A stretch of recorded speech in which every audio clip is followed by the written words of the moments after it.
20 yards away from me was this black shadowy figure. Something was watching me. I didn't feel that I was going to die until later on. I've come to describe it as like a liquid love, and I got sucked back. That was a humongous turning point in my life. I went from being a normal, athletic, healthy kid to being a sick cancer patient. I looked into the mirror, I just said, there is this chance that you are going to die. And I said, Dad, I'm going to pass. When I was 14, I was diagnosed with leukemia, acute lymphocytic leukemia. And that was a huge change because at that time I was just kind of a little athlete, living the average middle-class American life, good at school, had everything going for me. And then, all of a sudden I started getting sick in the summer of 2001, right after my birthday in June. And that lasted for about 2.5 months until the symptoms of the leukemia started getting worse and worse and worse. Went to the doctor, and then finally sent me down to Oakland Children's Hospital in Oakland, California, and said, you've got leukemia. And that was a humongous turning point in my life, because at that time, the only sickness I had really was having the flu a few times, maybe 2 or 3 times in my life. I went from being a normal, athletic, healthy kid to being a sick cancer patient. And how does a 14-year-old actually make sense of what you had to do, of what your body maybe was incapable of doing at times? So when I was diagnosed, I didn't really know anybody personally that had cancer. And so I didn't know what it entailed. And the doctors and the nurses kind of came in and just told me, and my dad, my mom, and my siblings and grandma, aunt, and all that, I would have to stay in the hospital for 30 days to receive treatment. And so at that time, I assumed that would just be 30 days. I would get treatment, and then I would be on my way and I would be good to go. And that is not how it was, because at the end of that 30 days, when I finally got done with the treatment, and at that time, I hadn't actually had any symptoms. I had 0 symptoms of the chemotherapy, which was shocking. The only thing that happened was I got a swollen, puffy face from a drug called prednisone, and I ate a lot. I was hungry a lot from that prednisone. But the doctor said, well, it is time for us to discuss the next stage, the next phase. And I thought, what the hell is the next phase? I thought I was done. And they laid out that I had another 9 months until May of the next year, 2002, to go through treatment, going in and out of the hospital and stuff like that. So I didn't even understand what I was getting, what I was in for up until that point. I just thought I can make it 30 days in the hospital and this is going to be easy. But I didn't really know what cancer was. I had no idea what it was. And eventually I learned through a lot of experience and asking the questions to the doctors. And they finally were like, well, yeah, this is the potential that you could die. Like, this could kill you. And I thought, wow, whoa, wait a second. So yeah, that was my mind at that time. When did it become apparent to you that, that's a serious health condition and that death is possible? I would say that occurred probably within the first 3 weeks of that treatment, that death was possible. The caveat being that I internally never felt that I was going to die. So I never had this feeling that death was imminent, or, I was on death's door. It was like, okay, that's a possibility, but I am pretty obstinate, as my parents and my wife would say. That I'm an obstinate individual, and I never allowed myself to really, in that time period, to really go, all right, I'm going to die. It was in my head, I just thought this is going to be a barrier, an obstacle to overcome, so that I can continue to play sports. And then when I'm a professional athlete, I can share this story and everyone can know that if I was so strong and so amazing, and it's going to make for a good whatever. And that was my mindset at that time. So I didn't really accept that I was going to die, because I didn't feel that I was going to die or that I was close to death until later on. And what happened later on? Well, later on being when 2 years later, when I relapsed at 16 and had to get a bone marrow transplant.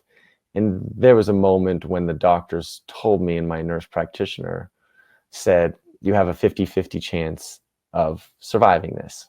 So in the beginning, it was you have a 95% chance of a cure at the very first diagnosis. The second diagnosis with the bone marrow transplant is that they said, you have 50-50 chance of surviving this.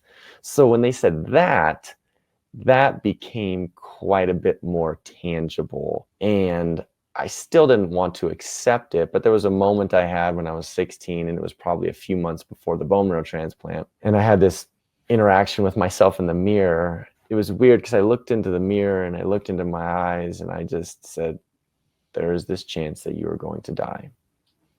And you have to accept that. And that was a weird moment. It was kind of like a trigger, even though this was after the near-death experience, almost 2 years after the near-death experience. I still was wrestling with that experience and trying to rationalize it and accept it fully. But I still had to accept, all right, you're 16 and you could die. Like this is not a guarantee. So that was kind of an interesting coming to Jesus moment, if you will. And tell me more about how you've had this near-death experience after your first diagnosis. Yeah, so probably about 3 months after the first diagnosis, I'd left the hospital. I left for 2 days, got a blood clot in the Broviac. So it was a chest catheter that was leading into my heart so that they didn't have to give me IVs. I got a clot in that. They had to take that out, give me an angioplasty. I then had to stay another month in the hospital to make sure that the infection that had come about as a result of the bacteria clotting to that clot was all gone. So when I got out of the hospital, my back started to hurt, and it was that my L2, L3, L4, my lumbar vertebrae had fractured, and I needed to get a back brace. So I finally got out of the hospital, and we're in Reno. I'm with my dad, my 4-year-old brother at the time. We go to a technician, a prosthetic technician, and I had just gotten a lot of blood work done earlier that morning. So we get there. He's going to take the measurements because it was going to be a cross on my chest to kind of hold me in position upright so that my vertebrae would heal normally and that I wouldn't have like a lower back hunch. And as I'm standing there, I was kind of standing with parallel bars, so I was supporting myself. I started to get a little fuzzy. And my dad and the technician had known each other. They were musicians. My dad's a pretty well-known musician in the area. And so this guy had known my dad, and they were talking about music. And this guy was just continued taking my measurements. And probably about 20 to 30 minutes, he finally was done. And by this time, I just started getting fuzzier in the head, weaker in the body, and almost like I was shaking while I was supporting myself. So he said, okay, you're all done. And we walk out of the building. As I start walking, kind of tunnel starts, when you're about to pass out, you start getting this little like tunnel vision. So I'm walking. And I had passed out a few times prior in the hospital when my blood counts roll off and stuff like that. So I'm walking. My dad is trailing behind with my brother, still talking to the technician. Booked it as fast as I could to my dad's truck. I sat on the lip of my dad's truck. I just got on my elbows, and he was about 30 to 40 yards away with my brother, and he's coming around the corner. And I just looked at him and I said, Dad, I'm going to pass. And then I passed out.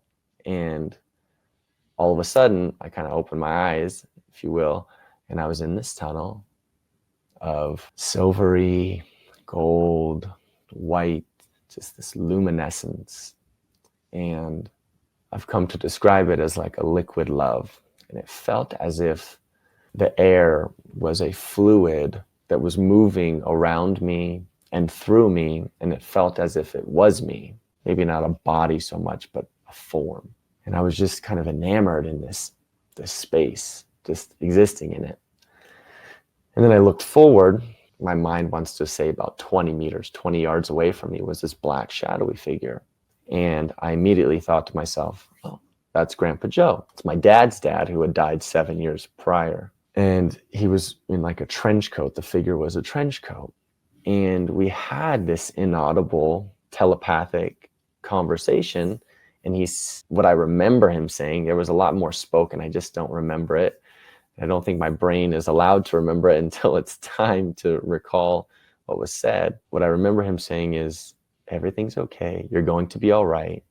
You just have to keep going. we continued on with this conversation, and the whole time just feeling this, I don't know, this fluid moving through me and around me, and just, it felt magnificent. It just felt like being in love times 100, just full of this peace and this love. And then the conversation ended, and I got just kind of like sucked back, just like a whew. And then I felt myself in my body, but my body was numb. And so I could hear my dad saying, Zach, are you okay? Zach, wake up. Are you okay? And another voice that I didn't recognize saying, is he okay? Do you want me to call 911? My dad said, no, just, I think he just passed out. He'll be okay. And I don't know how, but I couldn't really move, but I was able to respond. And I said, I'm okay. I just can't really move right now. And it felt like I was just kind of in my body, but my body wasn't functioning, like the nervous system hadn't turned on yet. And that took 30 seconds to a minute for my body to come back online, where I got the tingles, everything started tingling, my nose and everything. And then I was able to open my eyes. When I opened my eyes and I'm laying there, my dad right above me, my little brother's to his right, and just terrified, just like his brother just died right in front of him. And then the man behind my dad. And so we got up, and he took me to the most healthy available option to eat, which was, of course, McDonald's. And had some chicken nuggets, I'm sure, and some French fries and soda, just to like increase my my blood sugar level. And then maybe 2 weeks later, 2 weeks to a month later, I don't know, it's all fuzzy. I wanted to tell my dad that, but my dad is a kind of a worrywart. He's a little concerned about things. He gets really emotionally heightened pretty easily. So I said, Dad, when I passed out, I ended up being in this tunnel, and I saw Grandpa Joe, and he immediately, freaked out a little bit. Oh my God, what did he say? Like, I can only assume what he was thinking, that, oh my God, my son just is going to die. My dad just came to tell my son he's taking him. And I said, no. He said, everything's going to be okay. I was going to be all right, but I just had to keep going. And I told him that I saw him in a trench coat, because I had never known my grandpa in a trench coat. And maybe about a month later after that, my dad brought me a picture, and he said, is this what Grandpa Joe looked like? And it's a picture I still have. And it was my grandpa, who was wearing the exact length trench coat, or day coat, I guess you'd call it, that I saw him in when he was a young man living in Prague. Because he was born in Slovenia, but he lived in Prague, Czechoslovakia, going to college and stuff like that. So that was kind of confirmation for me that it was real, but still at 14 years old, I was trying to rationalize everything. I didn't want to accept it. I thought I just had some type of weird hallucinogenic experience.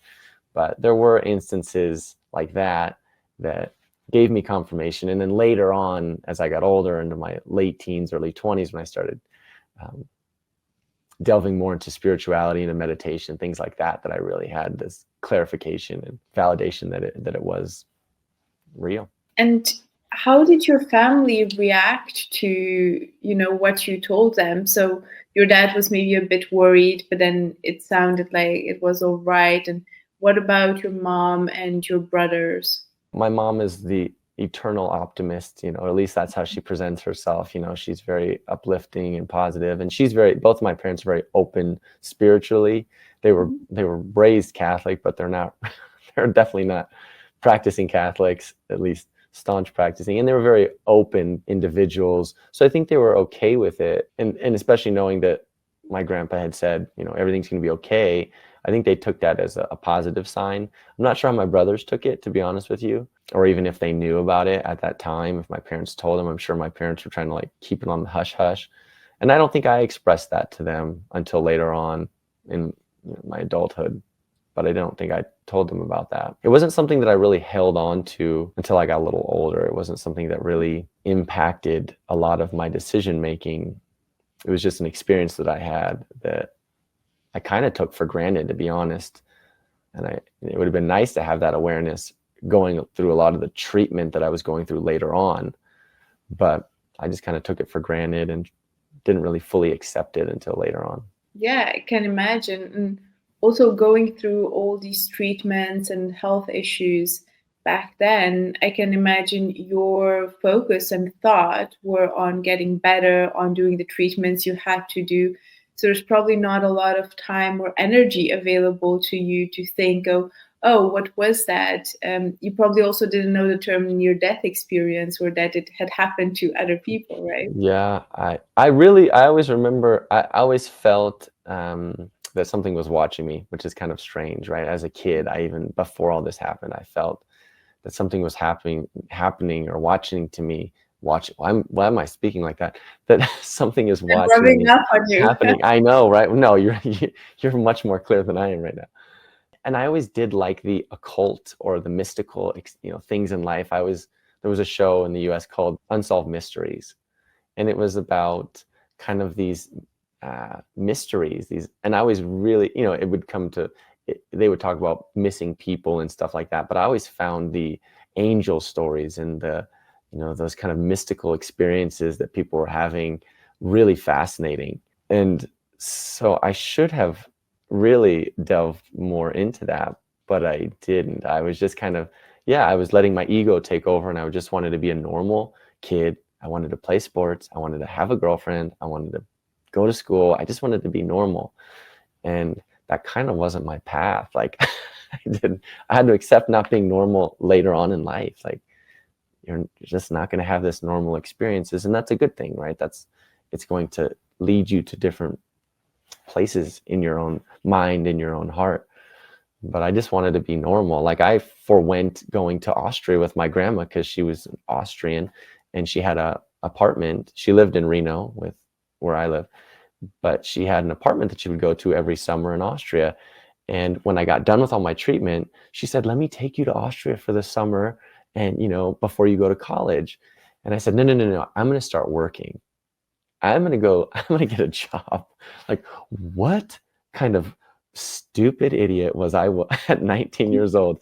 But I wanted that normalcy in my life. I didn't want any more extravagance. I didn't want anything different. I just wanted to be a normal participant in society. But unfortunately, that's just not my path. And I can understand that because I think when I think of your story, from being 14 and going through all these treatments, and we're talking a bit before we started recording as well about the importance of mindset. And I think now that you're an adult, you realize how important mindset is. But when you're 14, you have no idea what a word even means. So I can imagine, you having to go through all these things, not being able to do what the other kids are doing. What was your mindset at the time? And did you ever have, this shift between why is this happening to me? Why are other kids okay and playing out in the street? And why am I stuck to this bed? Or why do I have to do these things that I think often enough people, and I'll come back to my point, but I'm very long winded. No, I like it. Yeah, it's a good question. But I feel like a lot of times when we talk about something at the end of it, now we'll say, like, oh, you've overcome this. But every day, over those few years was a lot of trauma, pain, uncertainty. So there's a lot of things that you've had to go through. And I can imagine you're a 14-year-old, you're thinking, why can't I just go to McDonald's and have ice cream with my kids? And then again, you have this experience sort of shows you're not meant to have this normal childhood. So can you, bringing it back to my question, can you tell me a bit about your mindset at the time and if it's had any shifts and how? Like my mindset at the time, I oscillated, right? I fluttered between why is this happening to me and having this mother who was incredibly optimistic in that sense. And I had optimism all around me. Even my dad's mom, my grandma, who I was very close with, and my dad's even optimistic, but not to the point that my mom is. So I had this, why is this happening to me? And I need to keep going. Why is this happening to me? I need to keep going. Why is this happening? I need to keep going. And it changed. And oftentimes, like, why is this happening to me? It wasn't, why is this happening to me and other kids aren't having this? Like, I never thought that. I always thought, I can handle this. I'll take this over other kids. But I did ask, why is this happening to me and not a murderer or a rapist? So that was a question that I had frequently. And my parents would ask that a lot. But then I would come back and I would have this feeling internally and go, that's just not their path. This is my path. And I did start to accept that this is my path. I will say it didn't start. My parents used to say all the time, I wish I could take this away from you, and I will hold it for you. Like, I will be sick for you. I'll take the treatment. And I would respond and I'd say, I know. And I knew how much they were telling me that they loved me in that moment, right? I felt that viscerally. But I said, but you can't. And this is just my experience. I have to experience this. So it was this weird back and forth. And I did lean a lot harder towards understanding that this is my experience. It was harder in the moments when I was getting the chemotherapy and I was feeling really sick, or particularly when I was on this prednisone and my face was really swollen and I couldn't really see myself in the mirror, right? I just looked so different from how I saw myself in my mind's eye. And so it was like this learning how to look beyond who I was as a physical body, which I still 22 years later deal with, right? Like, still accepting my appearance and how it changes versus how I see myself in my mind. But yeah, it was this back and forth between those two, but it was never, I wish other kids had this. That was never a thought. And I got to this point in my obstinance where I said, I truly felt I can handle the chemo. If I could, at 16, when I relapsed and I was with the other kids in this 5th floor, it's called the 5th floor at Oakland Children's Hospital. And it was a unit that was HEPA filtered, meaning that the kids, when they had low blood counts and their immune systems were suppressed from the radiation or the chemotherapy, they could go out onto this floor without wearing a mask and we could interact. And at that time I was 16 and all the rest of the kids were younger than me. And then that was my second diagnosis. That's when I really started to go, wait a second. It just didn't happen to me the first time. It's been happening to these kids and their family the whole time. And so the question kind of morphed into not just why me, but it was why me, and why Renee, and why Richie, and why Nick, and why Chrissy, and why Jake, and and why their parents, and why their siblings. And it just was this deep questioning of, okay, why? And it morphed into not just a blame. It was still slightly blameful, but I was curious now. The blame became curiosity, and I really wanted to know why this was happening to all of us. What was the purpose of this happening? Because there had to be reason for this. And I think that, so my mindset, it constantly morphed as I experienced more. And I did develop more resolve. I did develop more inner strength every time I had these situations, even though in the midst of them, they were so incredibly difficult with the depression and with the physical illness and stuff like that. Like, thankfully, I always had a great support system with my family around me and friends, but it still was difficult. It was still very hard, but it did morph consistently as I progressed through these experiences, and then had the opportunity, because I was sick and I couldn't go to school, so I had a lot of time to spend with myself. I did get to kind of almost psychoanalyze myself and look within and start asking these questions. And then with enough silence, I was getting some of these answers. I think that answered all your questions. Did I miss some? No, I think you did. I think you did a Okay. great job at remembering them and also answering them. And I think it's a beautiful story. And what I'm hearing from what you're saying is also that, every difficulty you go through, every challenge you have, like, there's always a choice of, do I feel sorry for myself now, or do I take it as an opportunity to try to see it as my path, as something that I have to go through? And if that's on my path, like, maybe I'm strong enough, or I will become strong enough by going through it.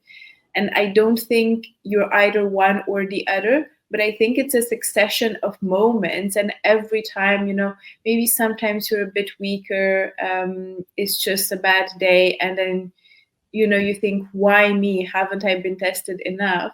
And then slowly you build up a bit of courage, a bit of strength, mental strength. And then you end up saying, like, hey, I can probably do this. And you see other people going through this, and you start realizing the only way out is through, actually. I love that quote. Yeah. There's a quote from the book, and I've always remembered it. It's from the book, The Life and Teachings of the Masters of the Far East. And it's not a super common book, but it was written in the 1800s. And I won't get too much into the backstory. But anyways, there's a quote from it that says, it's from this woman who's supposedly an ascended master. And she says, when you come to the Red Sea place in your life, when in spite of all you can do, there is no way round, there's no way back, there is no other way but through. Know God with a soul serene, and the dark and the storms are gone. God stills the winds, God stills the waves. God says to your soul, go on, go on, go on, go on. And when I read that, I was in my early 20s. And I thought, Mama Jean, there's no way round, there's no way back, there's no other way but through. And yeah, you kind of have to, life is hard. Being a human being is not easy, but it's part of why we're here, right? It's part of the fun of the game. If you're not good at a sport, or if you're not good at a game, you play it because in the end it's going to be fun. It's going to help you some way or some form. And people don't like when I say this, that life is a game, because they think that the traumas that they're experiencing in this current experience or current reality are overwhelming. And I say, I understand that completely. And I do not disagree with you. If you're being molested or, raped, that is beyond, horrific. If you are in poverty, if your family member committed suicide, if you've lost somebody, all those things, if you're struggling with your health in any form or fashion, somebody with ALS, where their nervous system shuts completely down, horrific. And yet your soul did ask for those things, and it's so hard to accept. But when you do, there's a freedom that comes with it. There's a freedom that comes with knowing that I am beyond this body, and that these experiences are only momentary, that I will move beyond them. I've moved through every experience, right? You are here now after experiencing every single one of those. And you do, like you said, you have the choice. Life is a series of moments. And in this moment, what choice do you want to make? I know it's hard. I know it's difficult. Like, I realize that. I experienced a lot of that. I just got over chronic fatigue as a result of long haul COVID and having a heart ablation. I had atrial fibrillation. Like, my body has been through so much. I finally got over it after a year. And there were moments in that year where I told my wife, I just don't want to wake up. Partly because I knew that it's beautiful over there. There's not that. But I said to her, and that's horrible to say, but there were times where I felt so down and so physically fatigued. It was a reminder of how I felt when I was going through my bone marrow transplant after 7 days of full body radiation, or I don't even remember a whole month because I was on so much morphine. It was just all of this trauma, and I understand. Granted, my trauma is physically. Other people's trauma may be mentally and it is mental for me too, right? It's this PTSD. Every time my body doesn't feel great, I go into the throes of this PTSD because I'm like, oh shit, is something happening? And other people's may be poverty, immense poverty, not having enough food, having an abusive parent, being sexually assaulted, like all of these things. I know it's difficult, like I truly do. And I feel for you. And the reason I share these things is because I want people to feel that they have the freedom and that they have the capacity to move beyond that. I was listening to Tony Robbins. I was listening to an interview of him last night. Really good interview. And it's funny. Yeah, right. Who doesn't love him? I guess some people don't, but we love him. And my dad, when we would drive from Reno to Oakland, we would drive on average twice a week. I would fall asleep while my dad was driving. He would listen to Deepak Chopra and Tony Robbins tapes that he got from my grandma, his mom. And I swear there's a part of me that when I listen to Tony Robbins or Deepak Chopra, I just go into this like really calm, hypnotic state because I would fall asleep and listen to them. And so sometimes I wonder, like, is my mindset the way it is because I was subconsciously hearing Deepak Chopra and Tony Robbins while we were driving? Like, I don't know. But anyways, I totally got off track. I don't know where I was going with that, but I was talking about Tony Robbins. Life is a series of choices. I don't know. I think Anyways, we're talking about trauma and whether it's physical or mental, but the idea that you've chosen it. yes. And we chose it from before inhabiting our bodies, we chose certain traumas that we were going to experience because it was needed for us to grow in a certain way. And like me, I've gotten validation from this from being hypnotized twice. So I practice quantum healing hypnosis there, or a technique, and it's a hypnosis technique that allows you to either have a past life or current life experiences or future life experiences that will tie into the things that you're experiencing right now and give you clarity for.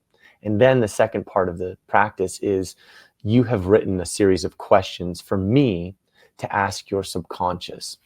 And so when you are in this state, when you're in this hypnotic state, you're still aware, you're still awake, you know what's going on. But when I ask you, Sabrina, may I speak with your subconscious? You're in this deep hypnotic state and you respond, yes. And I say, I have permission to ask questions to Sabrina's subconscious. And you say, yes. And so then I go through the list of questions that you and I have clarified that you want to know. And so when I was in my most recent hypnosis session, another practitioner in the area asked if we could trade sessions. So we did. And in that session, instead of going down into a past life, because we say, okay, you're on a cloud and then you're coming off the cloud. And so the first time I had this experience, I fell out of the sky and landed like a superhero. It was a really cool experience. It's from a past life. But this most recent time, I felt myself lifting up. So as I lifted up, I found myself in this circular room, this auditorium. And the practitioner said, well, where are you? And I said, well, it's weird. I went up and I am in this auditorium. And she goes, well, what's going on in the auditorium? And I look around and there's a balcony above me. And on this balcony were these shadow figures that had like these upturned yellowish, orangish, reddish kind of eyes. And I said, I see these shadow figures, blah, blah, blah. And she said, okay, well, what do you feel from them? And I said, well, they're not nefarious. They're just here. And she goes, well, what are you doing there? I said, I don't know. I feel like I'm in a council meeting. I don't know. And so I kept talking. And as you talk about this, the image clears up. So maybe a minute or two later, the image just cleared up and it's like the lights went on in the whole auditorium. And it turned this very white stone, like marble. And the shadow figures took form. And they were all in the form of almost look like Greek gods, if you will, in white tunics. And they all looked slightly different. And she said, okay, well, who are these people? And as soon as she asked that, all these names popped into my head. And it was Yeshua, Melchizedek, Josiah, Sophia, Michael, blah, blah, blah. And there was 10 of them, or 11, 10 or 11. I think it was 11. And those are the names I remember, but there were more. And it was just like, bang, bang, bang, bang, bang, bang. And she said, okay, well, why are you here? What is you? And so she asked that question, and then I kind of took over and just started asking the questions verbally, and then I would get this answer and said, well, why am I here? And they said, well, you chose to be. I said, what does that mean? I didn't choose. I just floated up here. I didn't choose to be here. So they're responding, and eventually, maybe 3 to 5 minutes later, I felt like my conscious mind just went, it looks like on the screen I'm going to the right, but I'm going to the left. I just went to the left. And all of a sudden, they just said, we're going to speak for Zach. So you go ahead and ask the questions to the practitioner. And she said, okay, well, why is he here? And they said, well, he chose to be. And she said, well, what do you mean he chose to be? And they said, we sent out a call into the universe for a soul to fulfill this task that we need. And Zach was just the first person to respond. And she, we went on talking about it, and I started feeling these feelings of worthlessness, right? I'm like, I don't feel worthy enough for that. So I start crying. And they say he's crying. Well, they're talking while I'm crying. It's kind of funny. He's crying because he doesn't feel worthy. But this has nothing to do with worth. He's completely worthy. He just answered the call. So this task is not a worthiness issue. It's he just has to do what he's supposed to. Like, he just has to do the job that he was given. And then she asked, she was curious about my past and my health history. And she asked, well, why did he get sick? And they explained he didn't have to get sick. He didn't need to go through this, but it was a very high probability that he was going to experience this situation because it was going to put him back on the path that his soul chose. So he has this purpose that his soul agreed to. He needs to fulfill that purpose. If he doesn't fulfill that purpose and he's going the wrong direction, or he's heading the wrong direction, this experience is going to push him back onto the path that he needs to be on. And so that was an interesting confirmation that I received that. So that was a very long-winded explanation of how we choose things. So in my case, I knew that I had the possibility of getting cancer. And it kind of ties into the fact that I knew I wasn't going to die, which is interesting when I first experienced it. But it was just going to be this launching pad to get me into the right direction so that I fulfill my soul's purpose that I chose coming into this body. You sound to me like somebody who's very in tune with your spiritual side, with yourself. Do you sort of have an idea of what your purpose is? Yeah, I do. My purpose is, I feel like kind of like a weirdo saying it, but my purpose is to almost to the point where I can achieve true enlightenment, where I can be light, and to share that with others and to remind others of that same essence within themselves. So, and I think I chose my family, I chose the surrounding family members, all those people, to give me the opportunity to be a good communicator, to understand how to inhabit that. Like, I had a lot of love. I was like, my brothers and I, maybe they don't feel it, but I always have felt the never-ending supply of love that came from not only our parents, but our grandparents, our aunts, our uncles, our cousins. Like, it is literally just a container of love. And so for me, my purpose is to inhabit that, fully embody that, and share that in a very clear way to help others recognize that that is also within them, that it is not outside of them, that it is not separate from them. They don't have to earn anything to get to that. It is within them fully, and it's always been within them. And I just have to inhabit that better. That's still a practice of mine. I just have to fully bring that in. So yeah, that is my purpose. That's beautifully said. And I was telling you earlier, when I saw your content on YouTube, the first thing that struck me was your energy, and that you seemed like having such a light energy, actually. And it's almost like you come in contact with somebody not really knowing them, but you see like, oh, that seems like a really kind and good person. Thank So I you. think your energy really speaks for you, and I think that's always a good thing to acknowledge. Well, thank you. I appreciate that. I hope so. I hope I'm doing that. I'm trying my best. I'm doing my absolute best. Doesn't mean I do that all day, particularly in traffic. I don't know why traffic is such a problem, but I'm like, calm down. These people are trying to get to where they're trying to go to. But I'm like, why are you driving like that? You are such a, and I'm like, wait, don't call them that. Like, it's that mindfulness of like, oh my gosh, just bring it in, Zach. It's not a big deal. Everyone's going to get to where they are. Particularly, like, we just had a really bad storm where I live in Reno. It was really bad. And they did not clear the roads for 2 days. And everyone in the whole town, it's 500,000 people. Everyone in the whole town is like, why are these roads not being cleared? And then you have the young guys, which as a young man, I'm 36, but you remember yourself being that way, and you just know, why are you driving like this? And you just want to like strangle them.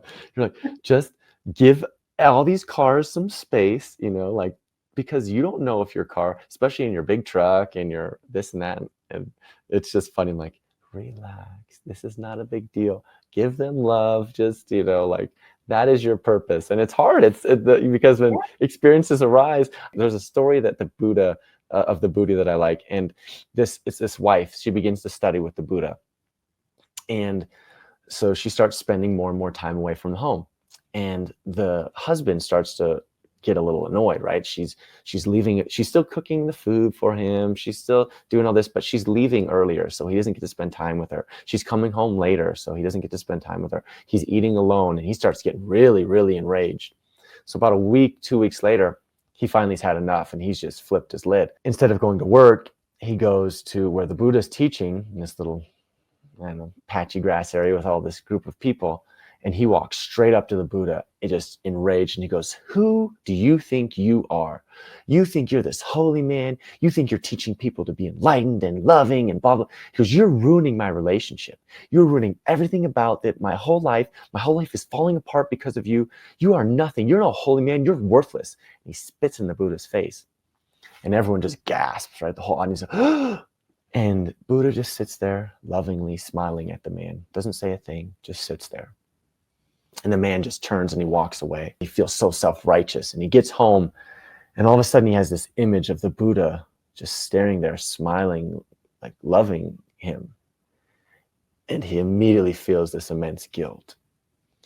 And he's like, "What did I just do? I need to go back and apologize." But he doesn't, right? He doesn't. He just keeps holding on to it. A few days pass, and after, that second, third day, he's just filled with guilt, and he cannot get the image of Buddha staring lovingly into his eyes. So he goes back the next, 2 or 3 days later, and he just falls at the feet of the Buddha, and he says, "Buddha, I am so sorry." And he starts to cry. "I am so sorry. I can't believe I did that.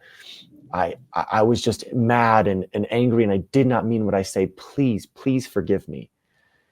And the Buddha's still sitting there lovingly and silent, or still says, "I won't forgive you." And everyone just gasps at that. The Buddha's teaching us forgiveness. Like, why would he not forgive this man? And he pauses and he says, "Because the man who is before me now is not the man who spit in my face a few days ago.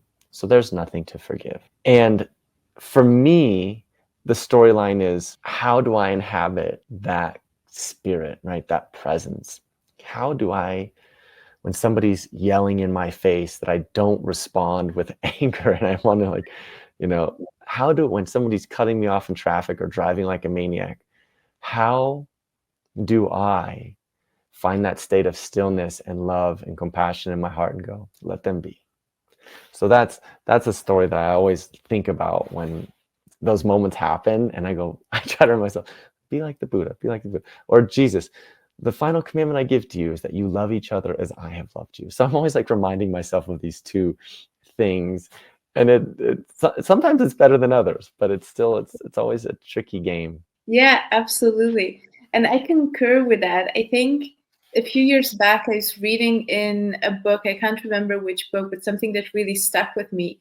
And that is that when people, they just want to be annoyed at someone, or they're just like really throwing tantrums at you because you do this small thing and then it just escalates. I always think like they need an outlet for all the frustration and the sadness that they must be feeling. So I sort of go from being annoyed that you're picking a fight with me for no reason or no valid reason. I go into, ooh, you must be going through, these challenges that I know nothing about, but it must be taking such a toll on you that your only choice is to lash out at me. So I'm somebody that tends to be very passive and keep things in. So what I've developed is when I'm in those situations, I will not accept it, but I will say, whatever happened to you, I'm deeply sorry that made you react this way. I'm very sorry. You shouldn't have to go through that. But also, you cannot behave that way with me. So it's setting a boundary, but it's also saying, I'm sending you lots of love because it really seems like you need it if you have this angry energy coming at me. And it pisses people off like you wouldn't believe.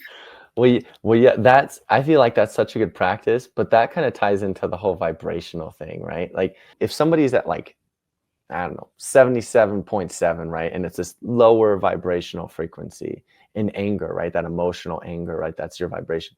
And you are at 101.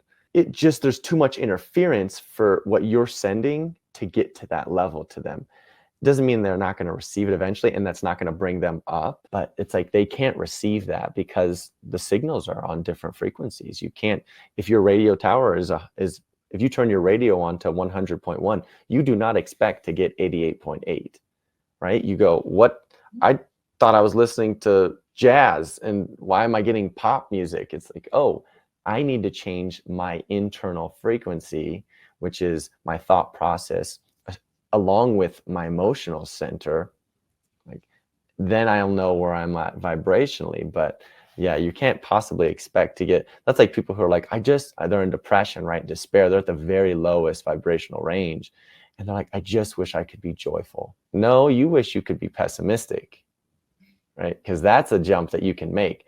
You can't make joy. You want joy and you'll get there. But in this very moment, you can't get beyond pessimistic. But you know what? From despair to pessimism, it's quite a jump.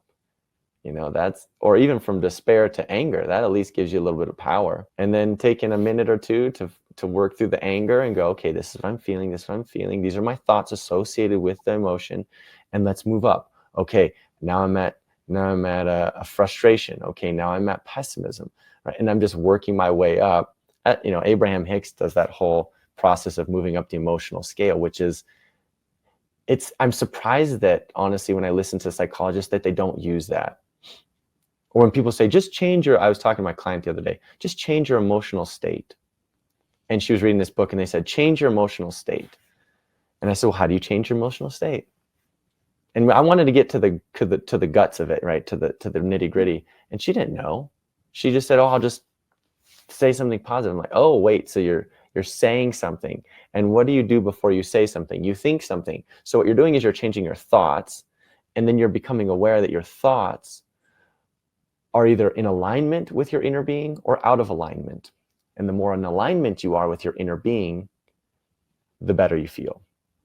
So when I'm feeling like, Zach, you're a piece of garbage, you're worthless, you're never going to fulfill your purpose, you're stupid, blah, blah, my emotions, I feel low, right? Why do I feel that emotional center? Is because my inner being does not see that same situation the same way. They think, Zach, you're amazing. You're going to fulfill your purpose. You're going to reach every potential you possibly could have. You're wonderful. You're smart, blah, blah, blah. That's how your inner being sees you. That's how your soul sees you. And so when I'm in this harmonious range with my inner being, I feel emotionally good. When I'm out of alignment, or when I'm in this misalignment, if I'm pulling myself away from my inner being, the worse I feel. And it's only through my thoughts, my beliefs, my actions, that's where it stems. But I'm surprised that psychologists just don't practice that, because they go, just change your thoughts, John. Just change your thoughts, Jessica. Or just change your emotional state. But they don't recognize, or they're not teaching that thought and emotion are directly intertwined. And as soon as you recognize that the thought will cause the emotion, then you can change your thoughts and the emotions can rise on their own. That's amazing. And also something I wanted to dive a bit deeper in is, if we imagine somebody that's struggling with depression. I mean, you yourself said, you're dealing with the effects of COVID and feeling so tired, feeling like your body isn't reacting the way you want it to. Over days, over weeks, over months, it really takes a toll on you. So imagine somebody who's really just, on the couch, super depressed, like even the thought of going to the grocery store to buy, I don't know, groceries for the week, it's just such an unbearable task at the minute. What's your first steps? Like, how do you find a way forward from that? My suggestion would be, make a choice, just a simple choice, right? One choice, that I'm going to try to think of a thought that feels just a little bit better. Or I'm going to try to do something. I'm going to listen to a piece of music. I'm going to watch a movie. I'm going to watch a YouTube video. I'm going to do something. Whatever it is, I'm going to pet my dog, that allows me to move from that state of complete despair to just a little bit higher. So despair to anger and rage, and then from rage to frustration, and then from frustration to disappointment, or disappointment to frustration, and then from frustration to pessimism, right? Just taking a step, one step at a time. In all honesty, if you're in a state of despair, then this is a really, I think, important one. Get outside and do one thing for somebody else. I think that may even help more than trying to work myself up mentally, up this scale of this emotional scale. Do something for somebody else in whatever form and fashion that may be for you. Realistically, if you can get out and you can volunteer somewhere, which I know in your state of despair and depression, you don't want to get out and do anything, but I think that doing something for somebody else always lifts us up, because it's an indication, it's a showing to ourselves that we have enough that we can give to somebody else. And so I think that's just a subtle shift mentally in our minds that will help us elevate. And then once we start moving up, ride that wave and keep doing things that make you feel just slightly better, just slightly better. Okay, well, I like that. I like doing this. Hell, even if it's eating something that you like and not feeling guilty, or I'm going to eat a piece of fruit today instead of having that. I'm just going to make one choice, right? One choice at a time. And I think you stack those wins until eventually a day you change your state from depression to just disappointment. And that's a huge, huge jump in a day. That's a humongous jump. And then when you're disappointed, you just go, okay, I'm just kind of pessimistic, or I'm flat the next day. And then that third day, you can maybe jump into hopeful. It took you 3 days to get to hopeful, but you got there, and ride that wave, and then start developing practices that keep you in that place. So my practice every morning is gratitude, is finding gratitude. I try to say 5 things that I'm grateful for. And I'm not always able to really feel the state of gratitude, but I do my best to feel the gratitude in my heart. Like I feel grateful, and I just go, I'm grateful. I'm so grateful for my wife. And then I kind of tangent off that. I'm grateful. She's so smart and she's so funny, and I love cuddling her, and she's beautiful and she's fun. I'm so honored. I'm so blessed to be with her. And then I'm grateful for my health. I'm grateful for how far I've come. I just had a hip replacement in May. So I go, I'm grateful for how wonderful my hip feels now. I'm great. It's so nice to have this wonderful feeling hip. I'm grateful for the family that I have, my parents, my brothers. I'm grateful that I've always been surrounded by love. I'm grateful for my doggy. He's such a cute little boy, and he loves me so much, and he just wants to cuddle and play with me. And he thinks I'm the cream of the crop. And I'm so grateful that I have such a wonderful dog. I'm grateful that I have this warm house. So it's this, as Abraham Hicks would call it, the rampage of appreciation. But when I'm able to think it and feel it, but oftentimes we can't get to that place. If we're in gratitude is the highest point, right? It's love, it's gratitude, it's joy, it's a state of bliss. If I'm in depression, I'm not going to get there. So allowing myself, being gentle with myself, giving myself grace to work myself up bit by bit. But, and this is long-winded, doing something for somebody else, whatever that may be, and not expecting anything in return, just giving, because it reminds us that we have enough to give, and that brings us up. I love that. And I think also, those tiny things, my issue is a lot of times with our hustle culture, or grinding, and you have to have massive goals, you have to achieve them if you have them. Like we often enough say oh, I want to be a millionaire, or if I want to be fit, I just have to, be super fit or something like that. And it sets the bar so far away. But sometimes, if you're in a depressed state, I think getting off the couch, a big win, a huge win at Huge that win. Just get up and for that 10-minute walk around your block, literally a half a mile or a quarter of a mile. Just walk. And I think a lot of it ties back into presence. As Martin Luther King would say, take the first step in faith. You don't have to see the whole staircase. Just take the first step. Or as the other adage, how do you eat an elephant? One bite at a time, right? So you can have these lofty goals, but it's just do one thing, do one thing, do one thing. And like we were talking about earlier before this started, developing that anterior cingulate cortex, which is our motivation center, our self-discipline center.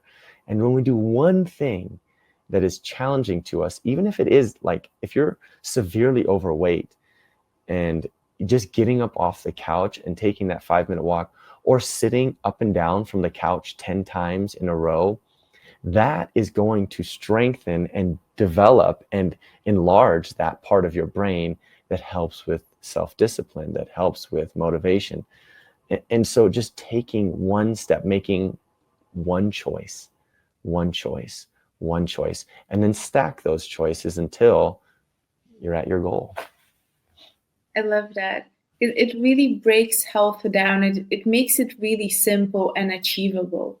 You know, you don't have to 180 everything and just wake up tomorrow, be a different person. Because I think if that's the goal, I think it's just unachievable. And often enough, you'll wake up tomorrow wanting to be this, you know, fit person. And then by lunchtime, you'll just be hungry and you'll be going straight to the McDonald's for what you've always done. Yeah. It's hard because you want to see yourself, and I understand this too, especially with the health, you want to see yourself as who you are, right? I had such a hard time with that when I was on prednisone, and I couldn't, my face was so swollen. And it was so hard for me to understand myself. And I really, really, that's when I really, really, really I got eating disorders and all types of stuff. It's allowing yourself the time and the space to move forward and taking it day by day by day. Like right now, I'm 9 months out of my hip replacement and I want to be jumping. I want to be running and not having pain when I'm running. And now the pain is very different. It's more my nerves and my connective tissue that's still healing going, slow down, slow down. But it's an everyday practice for me to go, wait, oh, it feels good today. And I'm so grateful that I can move it in this range of motion that I couldn't move before. So it is kind of nice to take count of where you've been to see that you are moving in the right direction. That's, I think we get lost in that. It's either we get stuck on who we were in the past, or it's trying to get to where we want to go. But the journey is the destination, right? The journey is the process. And so just taking account of, oh man, I used to not be able to walk without a limp. I couldn't cross my legs without it sending a level 8 pain all the way down my foot. And I think, oh man, this is great. I can move, I can walk with no pain, not a single, I don't even think about it. Then when I run, my brain goes, hey, wait, pause for a second. You can't sprint that fast yet. We're still healing. So it's going. And instead of getting disappointed that I can't run as fast as I want or jump as high as I want, going, oh, wait a second, look how far I've come. This is really nice. So I think that's it's a practice. It's a mental practice, but it's very, very important to just take track of how far you've come on your journey. Absolutely. And because we're on the topic of health, and I know you're a personal trainer, you're a health coach, so you're really knowledgeable about health and fitness. Why should we aim to be in good health? You know, there's so many fitness goals that we can have. We can say like, I want to run a marathon, or I want to have this goal weight, or I want to look that way in a bikini. But what should our biggest goal be? And why is being healthy in itself important? Yeah, I think your goal should be whatever the heck you want it to be, right? That's your goal. But I think why our physical health is so important is because this is our vessel. This is our vessel for our spirit and right. To have a healthy body is to have a healthy mind. You know, those work in tandem. And if I don't have a healthy mind and a healthy body, it is very, very difficult to feel that flow of energy that my spirit is communicating with me and trying to remind me of. And I find that when I'm in a sickly body, I have a very difficult time accessing the guidance that's within me. I have a hard time communicating with that counsel. And I am able to communicate with that counsel. But when I have a sickly body, when I'm eating poorly, and my body is incredibly sensitive. So my body may be different than somebody else's body, which it is. My body is incredibly sensitive to the food that I put in it and the thoughts that I think and the emotions that I hold. And so for me, it's a blessing and a curse that I have to take care of my body, both physically, mentally, emotionally, socially, environmentally, spiritually. Like I have to take care of myself. And when you do become more sensitive to all those factors, the Oreo or the ho-ho, you recognize, it doesn't make me feel good physically. And in that way, I'm focused on the dissonance in my physical body, and I don't have the clarity in my mind, which allows me access to my spirit. It's like Maslow's hierarchy of needs. My first needs are food and food, water, shelter. That's my basic. It's a pyramid, and then I move up, and then it's these social factors, and then I finally get to the peak, and it's these self-realization. So that's when I can really, the very tip top of the Maslow's hierarchy of needs, is this point where I can really delve into myself and self-reflect and all those things. So if you don't have your basic needs of your physical body met, you're never going to have these other needs, and you're never going to be able to self-reflect. Like you see it in people that are in war zones or North Korea that are impoverished. They never have their basic needs met, and so they're always living at this really low base level. They never have the ability to get into that space of self-awareness, self-reflection, because they're stuck being hungry and thirsty and not having shelter, not having all that. So that's why your physical body is so important. It is the vessel of your mind, of your spirit, if you will. It is the vessel through which the spirit gets to experience this reality. And the more you take care of it, the more you're able to enjoy, fully, truly enjoy the experience with clear perception.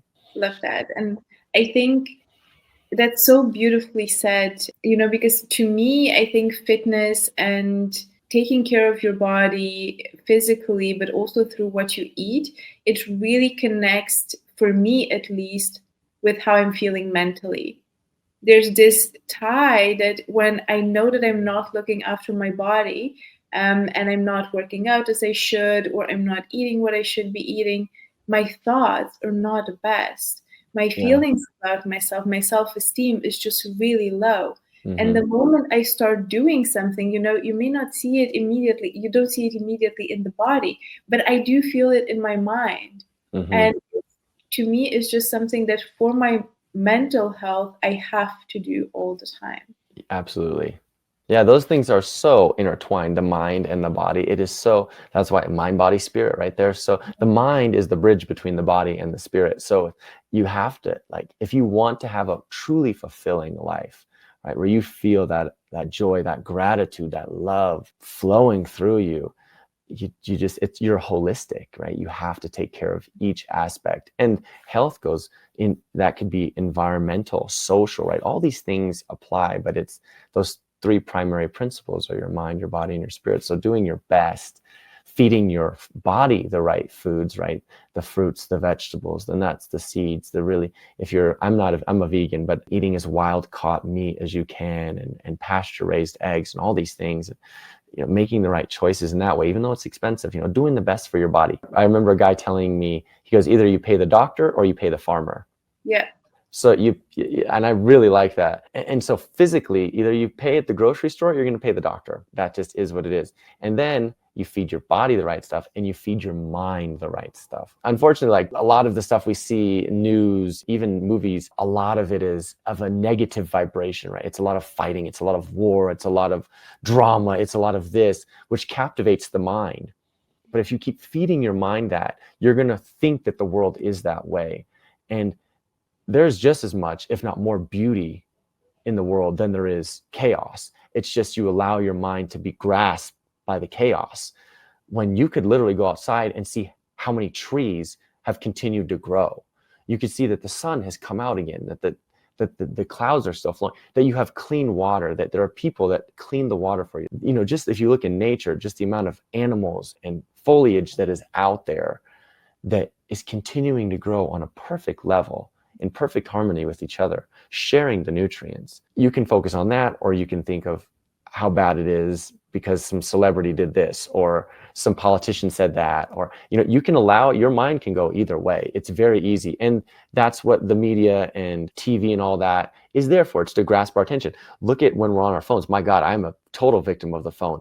It's designed to grasp our attention and to hold it as long as possible, giving us these new and these new and these new, giving me these dopamine hits time after time. Every time I see a new video, picture, my brain's like, oh, and it's learning to empty that out and go, wait a second, how do I want to carry myself through the day in my body and in my mind? So we've spoken briefly about vibration and about frequency. And I sort of want to bring it to the law of attraction, because I know that you have a really cool story about how you met your wife through the law of attraction. Yeah. So tell me, how do you use it? And perhaps let's give the audience some tips if there's something that they want, like a dream job, or as is in my case, that soulmate that you have, for instance. How do we make that happen through the law of attraction? The law of attraction works whether we realize it or not. Whether you accept it or not, it's going to work. And it's very easy to see, because you can see the people that are happy and joyful tend to have happier, more joyful experiences, and the people that are negative, or sad, depressed, they tend to keep having those negative experiences. So that being said, my practice was, I had just gotten out of a relationship. And so I had read in Abraham Hicks' book, the Ask and It Is Given, this process on scripting. And they said, write down your perfect partnership and in present form.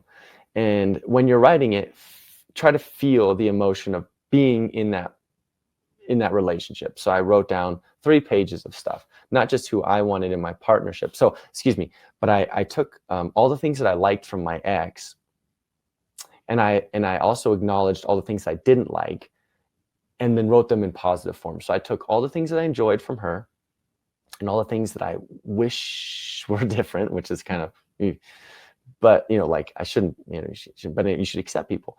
But I wanted something, a lot of things different. So I wrote as if I had those in my partner. And then I wrote down who I wanted to be, how I wanted our family interactions, all of those things. So I tried to think about everything. So I wrote down 3 pages, what I wanted in my partner. And after that, I realized that, okay, if I have this desire for this person, then this person has to exist. I can't ask for something that does not exist. So then every day I would reread that, and I would visualize being with this person.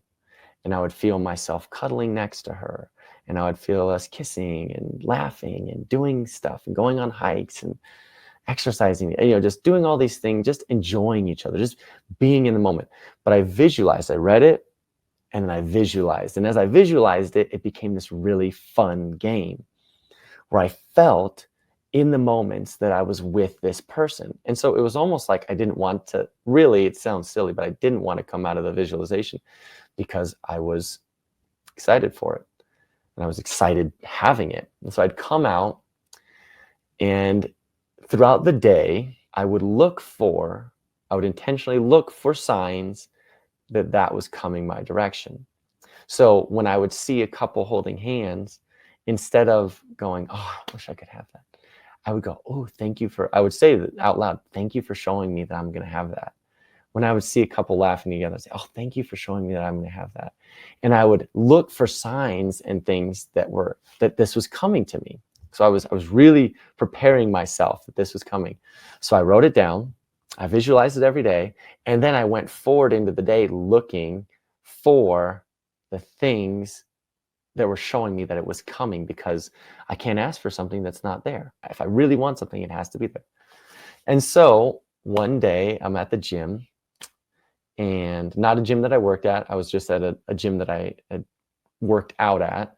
And I saw this girl come in, and immediately I just was drawn to her. And she was jumping on a box that was 30 inches high, so, you know, almost 3 feet.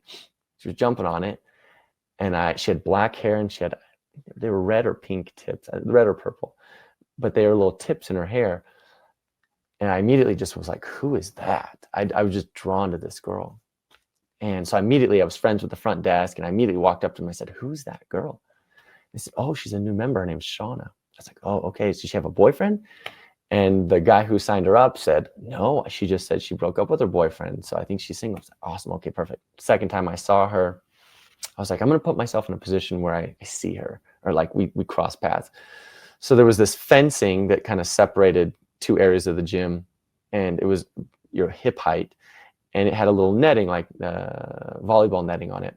So I saw her coming from behind me, and I was sitting there, and I was like, I'm just going to get up and throw this bottle away because it doesn't mean anything, and I'll put myself in position to like say hi to her. So I did, and as I came around, she looked up, and we smiled at each other. And right as we were crossing, she had she has a little hairband with a key to her locker on it, and the key got caught on the netting, and it jerked her arm back. And it was super cute because she turned bright red, and I was like, "Oh, are you okay? You hurt your shoulder?" She's like, "Oh, no, I'm fine, thanks. I just got my thing. I got it." And so she kept going. And so that was kind of like my opening. That was the meet cute, right? In the movies, they have a meet Yeah. cute. And that was my little meet cute. And I was like, oh my God, I had noticed her. But then we had this cute little meet cute. And then after that, I just started talking to her, and I would be super cheesy and be like, oh, have you caught your wrist in any netting lately? She's like, oh no, blah, blah, blah, appeasing me. And then I started talking to her probably a month later, and we were just friendly. We were just talking about gym and working out, and I was trying to be like, oh, I'm an exercise physiologist, so you should try this exercise, being stupid, 25, 26-year-old guy. And and then one day I was trying to get to see if she was single. And then she said, oh, my boyfriend, or she said my man, he told me to do this. So I was like, oh shoot, she's not single. And we just became friends for a year after, or a full year. We were just, and I just felt this connection with her. Also, the first time, this was kind of weird, the first time we actually talked, I saw her eyes, and it felt like somebody hit me in the chest, like boom, real hard. And I was like, whoa. And I had this memory of when I was 12 years old. I had this dream that I met a girl, and she had these really beautiful blue eyes, and we had to get married and like save the world together. It was a funny dream at like 10 or 12 years old.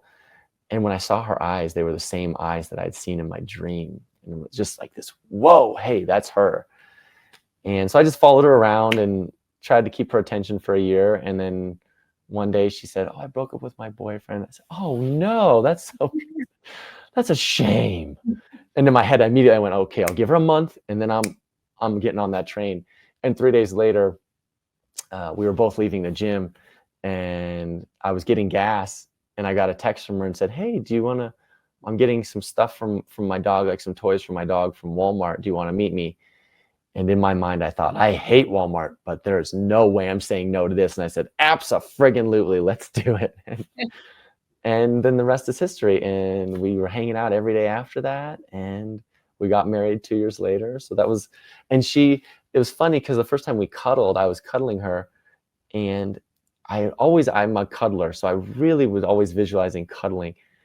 And when I was cuddling her, it felt even better than when I was feeling that in my visualizations. So I just thought, wow, the universe is the divine God source wants to give you better than the best feeling you could have. And so that's my like really predominant law of attraction. I happen to be what she was looking for, right? It wasn't just that she's everything that I was looking for. She was everything that she was looking for. But I will say this, the one thing that she did not, of that list of 3 pages of things, not just a list, a story, the only thing that she didn't like to do, she didn't like to dance like I like to dance. So I was like, I can accept that. She doesn't, like that's not a big thing. I'll dance and she can Yeah. just dance with me. But It's a 9 out of 10. So yeah, she's a 9.99999 out of 10. yeah, And in real life, she's an 11 out of 10. Absolutely. I think that's such a beautiful story. And I love how, you were really conscious about making a list, like what do I want in my perfect partner? Because I think that's so important to bring it back to, okay, what would be a good partner for me? What kind of qualities would that person have? And then actively think, what do I like at the people around me? What do I dislike? How would then my ideal partner need to be? Yeah. Rather than just meeting somebody and going off of physical attraction, which is what you need because you can't have it otherwise. But you do have to think of those qualities as well. Yeah, and I really, it's a practice, but really letting the contrast, the things you don't like, be the driving force for your conscious mind to go, oh, I don't like this, so I do like this, Exactly. and not getting stuck on this. I don't like these people. I don't like, and I ask people all the time in coaching, what do you like? Well, I don't like these things. And I go, okay, let's let that be a driving force for what you do like. So you don't like people like this or situations like this. Let's get you to focus on what you do want as a result of that, because naturally the progression of our soul is every time we experience something we don't like, the inner being or the soul expands to what we do like.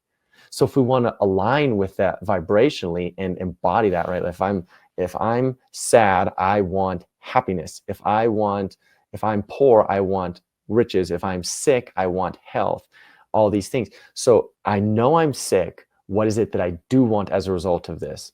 Well, I don't want, it's like, I don't want to be weak. Okay, so I do want strength. I don't want to be fatigued. Oh, I do want energy. And allowing those things and then consciously practicing them as best you can. Like it's hard in those moments, but practicing the best you can, finding some type of soothing, some type of, I went to a seminar of Abraham say, finding satisfaction, right? You don't have to feel joy, but trying to find satisfaction, just some contentment. And that's enough to allow those things into your experience. But if you're in that lower vibrational negative frequency range, you just are in a non-allowing state. So in that allowing space is anywhere from satisfaction to gratitude. Anywhere here, the things that you're asking for are going to flow into your experience. And it just helps pick up the pace if you can practice a daily writing, journaling, daily visualization practice, gratitude practice, once you get to that point, all those things. I love that. No, I love that. While you were talking about your law of attraction story, there we go. I was thinking I've had it once when I was in high school. Mind you, at that time, what I wanted was a guy that was popular, handsome, and that was a basketball player because that was really cool back then. So it's still cool, Sabrina. Those are still cool things. So is everything else. And that's exactly who my ideal partner had to be. There's nothing else, about being loyal or, I don't know, just being funny or being able to have a conversation with them. No, those things were not really important to me. And then I met this guy and it was like really interesting how we crossed paths. We had nothing to talk about. He was the most boring person I had ever met. And he was a lovely person. Yeah. But just not a guy, but he was a basketball player, super popular at his high school, super handsome, according to many people. Not me, unfortunately. But and I always revert back to that, like I was so adamant that I wanted those three things and that's the person that I wanted to have. And then that person just walked into my life. He wasn't playing football. He wasn't playing tennis. He was a basketball player. He was actually getting pro as well. Wow. So you man, see, that's how it was. I think my I've only been in 2 relationships. And my first relationship was I thought I wanted my parents' dynamic because that's what I knew. I thought, I want my parents' relationship. Like they have a fun relationship there. Sure as could be, I got my parents' relationship, even down to the fact that I was a Gemini and she was a Leo. Like my dad's a Gemini, my mom's a Leo, all that stuff. I did not like. I liked it. It was fun. It was dynamic. It was like crazy. But then I thought, this is not what I really want long term. This is just something that I've told myself I want as a result of the only like sustained relationship that I knew, which was my parents' relationship. And that's why, like, after I broke up with her, I was like, I got to clarify these things. Like, I want this and this and this and this. Oh, I didn't like that. I want this. I didn't like that. I want this. She was really good here. I like this. But, it was just clarifying this and just writing it out. But then rereading it, right? Because it helps you it's like a dream when you have a dream journal and you remember a dream, or a journal, and you go back and you're like, wow, I can't believe I was at this place. It's just nice to have these lofty goals and then allow yourself to feel that influx that it's coming in. Oftentimes we just look at the things that are not there yet, and it's better practice, particularly with the law of attraction, because when you're expecting good things to come, they come in, right? They show up, whether that be the law of attraction or self-fulfilling prophecy, they're gonna show up. If I tell you, hey, Sabrina, look for pink cars, and let's spend 5 minutes talking about pink cars and how, well, guess what? You and I are gonna go out into the world and we're gonna see pink cars now. And is that by happenstance? I don't know. Maybe it was always there and the brain is just picking it up. But one way or another, it's showing up in our reality, and that means something. Yeah, absolutely. Zach, it's been a brilliant conversation. I loved every minute of it, and I think we could have easily gone for a few more hours. Easily. But we've definitely covered a lot of ground today. So my last question is, how can people find you? How can they connect with your work? Yeah, you can find me at my website, which I think will be in the links. It's my name, zachtavcar, www.zachtavcar.com. I have YouTube channels, so I think that'll be in the links as well. Instagram, if you want, I share more stuff on Instagram for social media. I have Facebook too, but social media or Instagram, I think I share more on. And yeah, that's it. You can always reach out, leave comments on the videos and whatever if you're curious about quantum healing, hypnosis, and all that kind of stuff. I'm an open book, so I love communicating with anyone who's interested. I will be having a book come out, but heck, who knows when that's going to happen. I've been working on it for 13 years, but it is in the ending stages. So eventually that'll come out, and maybe that'll make an impact on some people's lives. Thank you so much for being on, Zach. Thank you, Sabrina. I really appreciate it. It was a ton of fun. I've always wanted to go on a search for answers, if you like. And I guess one thing leads you to the next thing, which leads you to the next thing. And I think a lot of people in the audience understand that everything looks really big, but when you just go on a journey that takes you one step at a time, it becomes a lot easier. So for me, it was about understanding a little bit more of the metaphysical, and then a little bit more and a little bit more. And before I knew it, I was well advanced into understanding that there's much more to us than meets the eye. And when you talk about metaphysics, what is that? So are there things beyond our understanding of the real world? We see the world in 3D around us, but there is so much that can't be measured. If you look at the electromagnetic spectrum, for example, we can just see like 1% through our human senses. There's all of these other waves out there. There's X-rays and infrared and ultraviolet, all of these other things that we can't see. There's so much more happening around us. So for me, the metaphysical is just the pieces that we don't realise are there. A lot of people, and I know that you've had a lot of guests as near-death experience, people who've had a near-death experience, and what they see is they see another world, and they see the light at the end of the tunnel. And all of this is accessible to us in ways that we don't understand. Let's look at love, for example. How do you touch love? How do you feel love? How do you see love? You can't, but you know it's there because there's a feeling that comes with that. So I think a lot of the metaphysical is closer than we realise. And what it shows us is that we are metaphysical beings in a landscape that goes beyond the physical. And I think that we have potential yet to be discovered. Everybody does.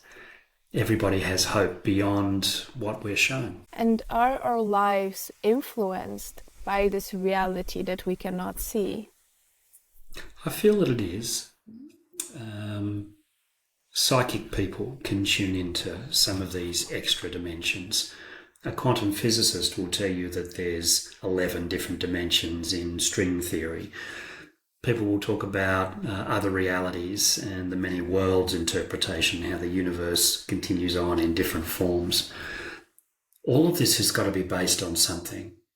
Once we understand that there is more to us than meets the eye and we start to explore that, then some of these doors tend to open for us. A big example of that is people who've lost somebody close to them, and grief is very much a part of the human form.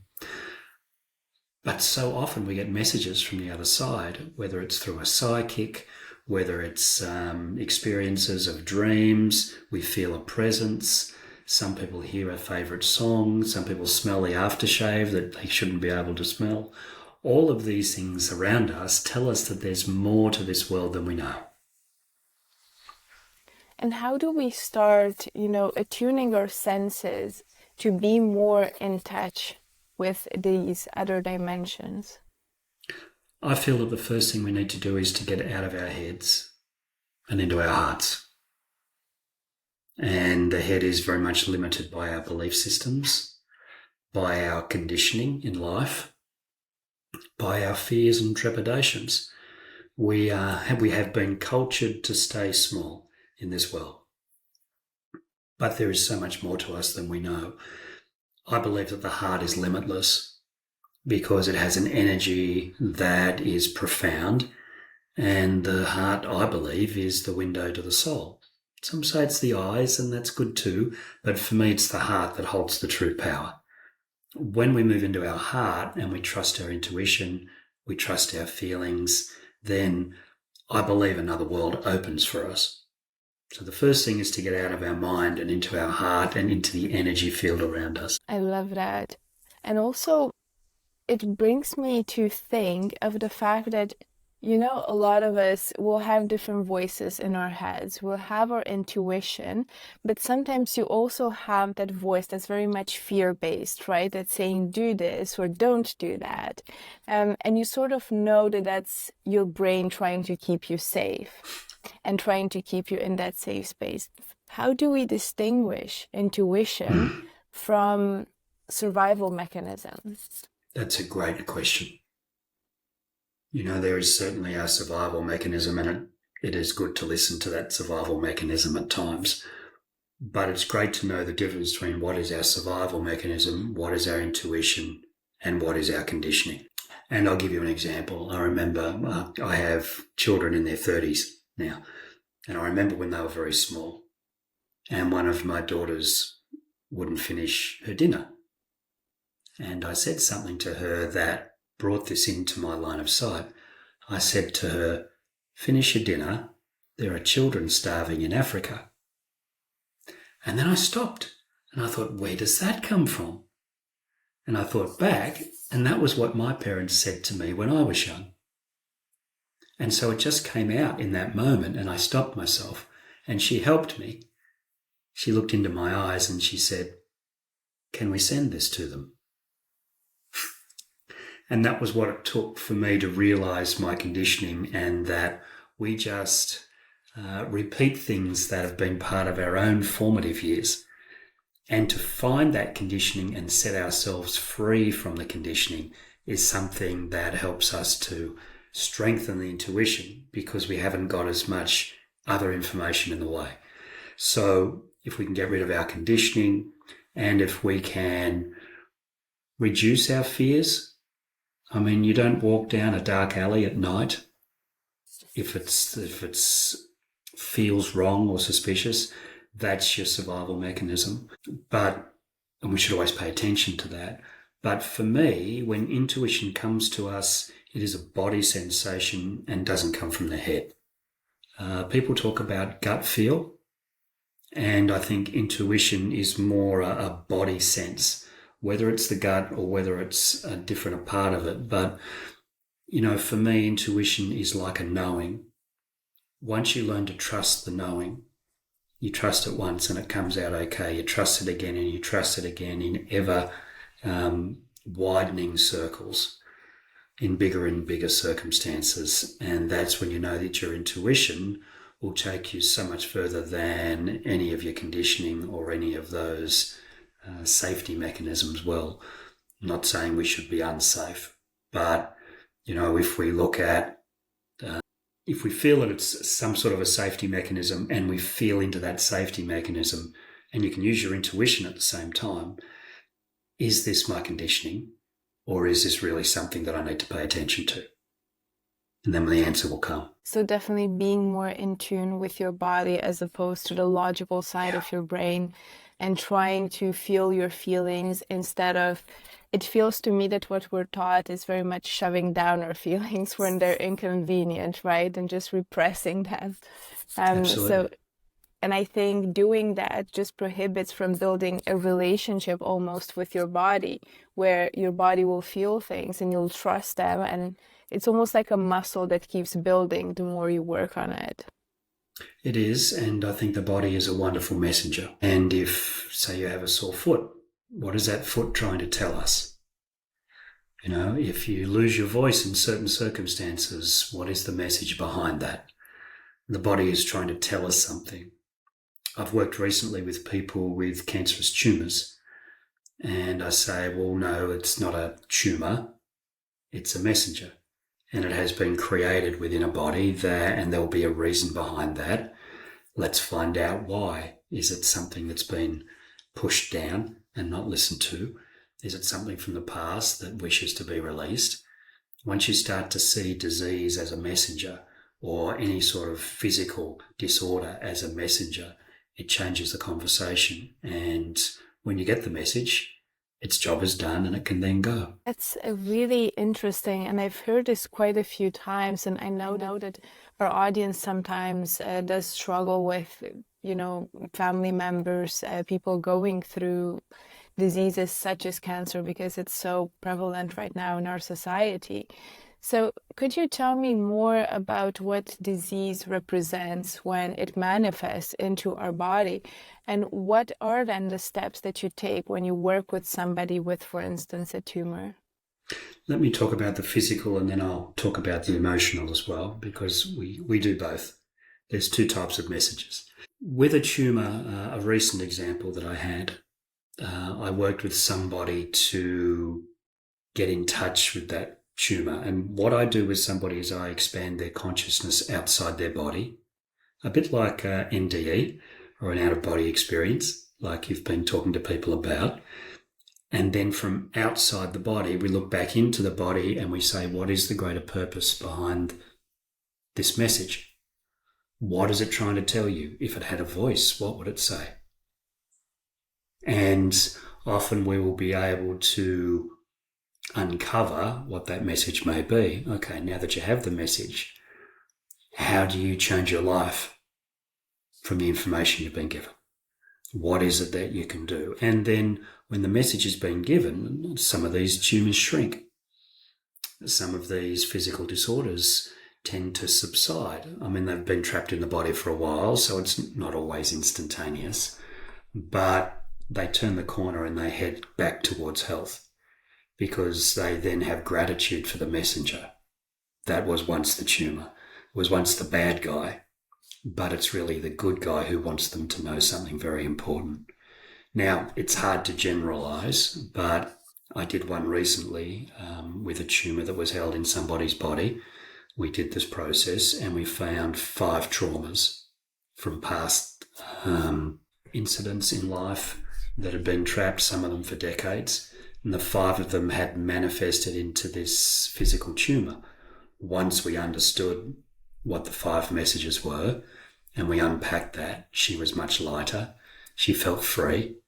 And the tumour was ultimately diagnosed after the biopsy of being not malignant.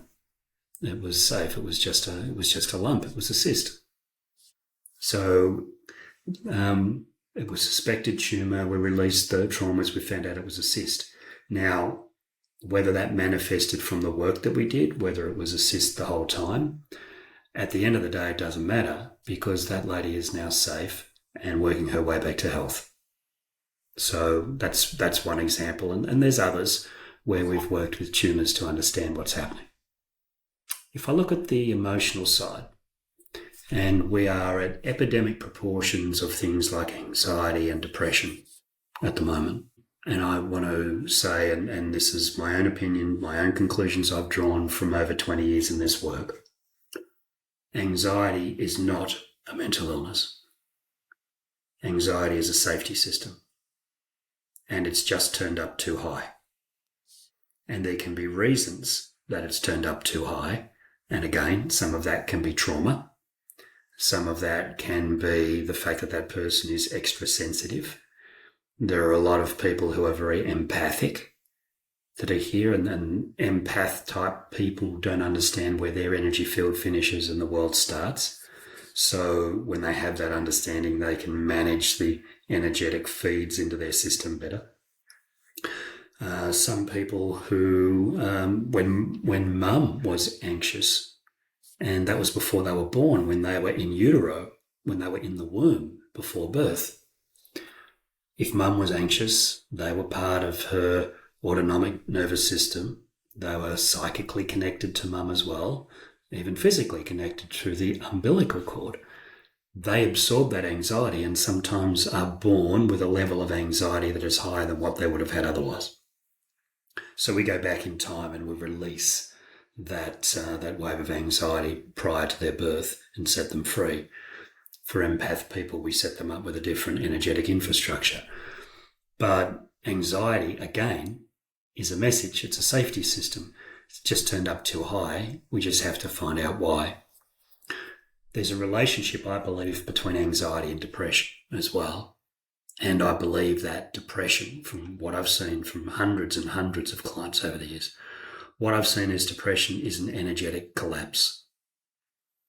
And it's like we curl up in a ball because we've had enough. We've been carrying this heavy energy for so long. Sometimes it's been heightened anxiety for many years. Sometimes it's grief. Sometimes it's relationships. Sometimes it's a collapse of old belief systems. But depression is a shutdown that comes from having had enough. Now, I'll work with somebody with depression and we will understand why they collapsed, what were the things in that infrastructure that made them collapse. We go back in time and we release them and we set them free and raise their vibration. I have to say, I think anxiety, it's also something that's very close to my heart, because I didn't know the word for it, but I was always a very stressed child. And the kind of thing where you have an exam or so, and it's just, it was stressing me out beyond, I think, any logical explanation. And I think through the years, I've learned to manage it, but it comes in waves. That's the best way that I can describe it, right? There's moments where you feel it more intensely. There's other moments when you seem to just live your life fine despite it. So you learn how to cope with it. Often anxiety is a lifelong pattern. And sometimes we have to go right back to understand, was there difficulty in childhood that built these safety mechanisms? Was it pre-birth, as I said? Is it something in the family line?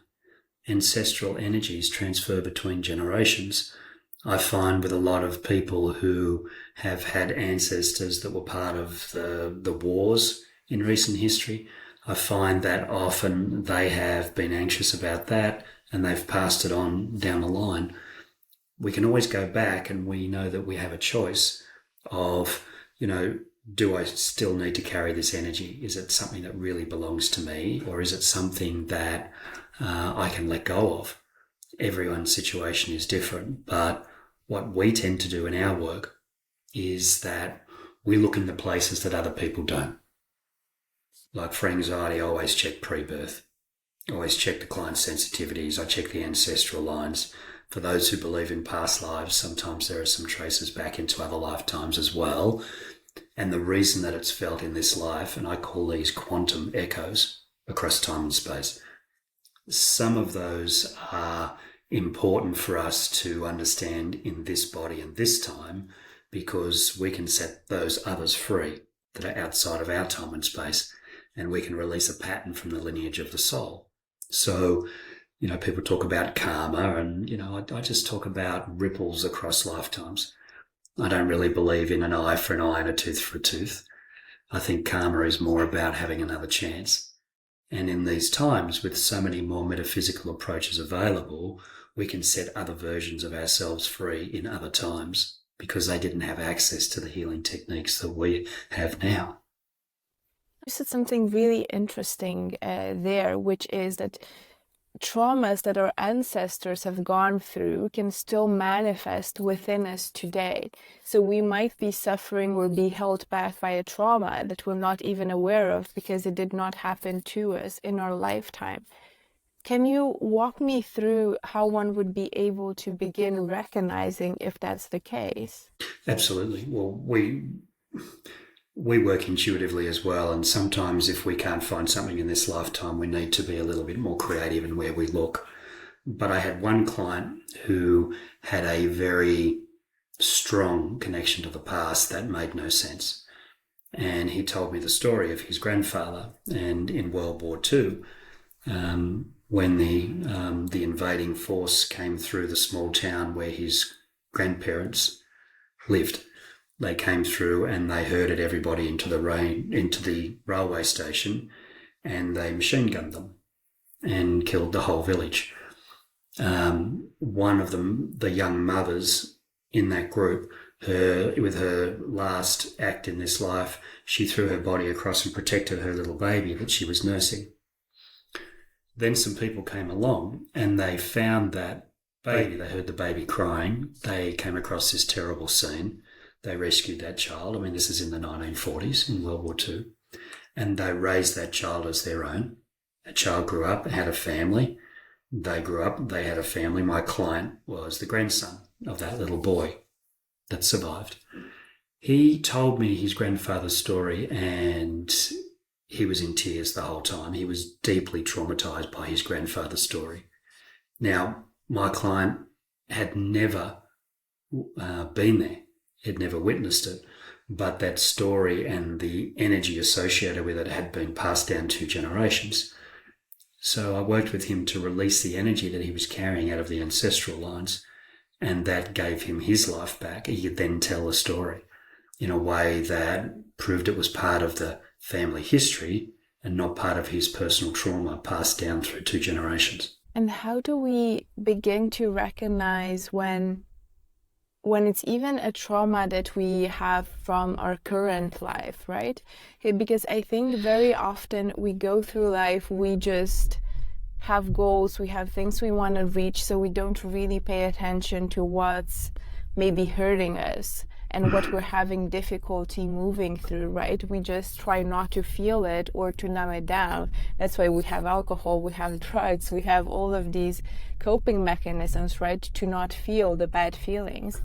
So when people talk about trauma, I think it's very rare that we identify it correctly for ourselves. So do you have a process of working with clients to identify what is real trauma that is causing things? I completely agree with you, Sabrina, that we disguise it through addiction. And addictions take many forms. It may be alcohol, it may be drugs, it may be going to the gym all the time, it may be exercise, it may be coffee, it may be it may be food. So these things that we do to forget the fact that we have a behavior that doesn't fit with what we do. I've tried to give up smoking and I just can't do it. Or I've been drinking too much now for most of my life. It's time for me to understand why. There's a feeling within us that knows something's wrong. And we come to a point in our life where we've had enough. We want to look further for it. And people say, well, a man said to me once, he said, I don't know if you can help me because I have 7 phobias. I'm afraid of heights, I'm afraid of dogs, I'm afraid of flying, I'm afraid of cars, etc. He listed 7 traumas. I said, well, 7 phobias. I said, well, you don't have 7 phobias. You're just doing anxiety in 7 places. And we need to work out why you're doing anxiety, because it's just showing up in those different places, but it's all the same thing. And he was greatly relieved because he thought he was beyond help. So by looking underneath where all this was coming from, we went right back to childhood and we found that. So we naturally move outside of time and space. That's why we hold things in our energy field from long ago, because our energy field can't tell the time. And if we have a defense mechanism that's put in place when we're 5-year-old, before we're born, a trickle from another lifetime, These things just sit with us in our energy field today.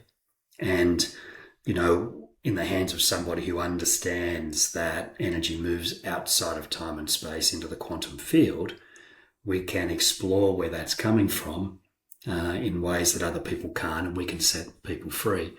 But for people to know that there's a trauma, there's a part of them that always knows something's wrong.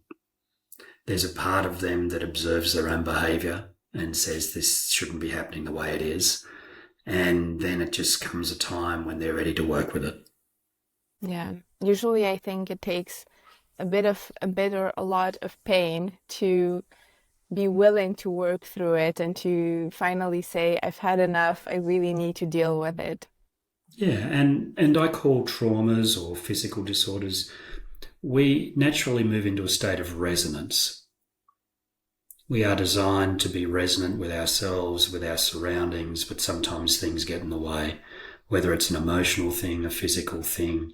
I call these requests for resonance. They're not traumas. They're not disorders. Medical science and psychological sciences, they love to label things.